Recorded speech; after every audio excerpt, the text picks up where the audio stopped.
رقم واحد، تحسي إنك دايما غلطانة، مهما عملتي غلطانة، مهما حاولتي انت دايما غلطانة، لدرجة بقى في جواكي نوع من اللوم كده مش معروف أسبابه. رقم اتنين، تحسي إنك بتتعبي نفسيا بعد أي كلام أو مقابلة معاه، حتى لو ما حصلش خلاف كبير ما بينكم في المقابلة دي. رقم ثلاثة، أنت حاسة باهتمام جامد منه وشوية تلاقيه يختفي بقى منتهى البرود، لدرجة أنت مش فاهمة هو ده حب ولا هزار.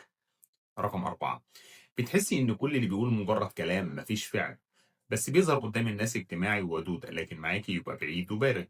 رقم خمسة، بقيتِ بتشُكّي في نَفْسِك وفي قراراتِك وفي مشاعرِك وحتى ذكائِك، يعني كل حاجة بقيتِ تحسّي إن فيها غلط أو مش مفهومة. رقم 6، ما بقيتيش فاهمة مشاعرِك، شوية فرحانة وشوية تانية تلاقي نَفْسِك زعلانة، بقيتِ تايهة، بتدوّري إزاي تحسّني من العلاقة دي، فتلقائي كده تلاقي نَفْسِك بتنفّذي طلباته علشان ما تحسّيش بالذنب وتخسري العلاقة.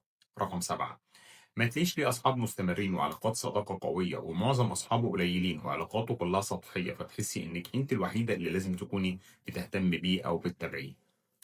شوفي، لو أنت حسيتي بأي من الحاجات دي فخدي بالك إن النرجس الخفي مش دايما واضح، بس تأثيره على حياتك اليومية بيكون بشكل حقيقي. فخلي بالك على نفسك وركزي على راحتك النفسية.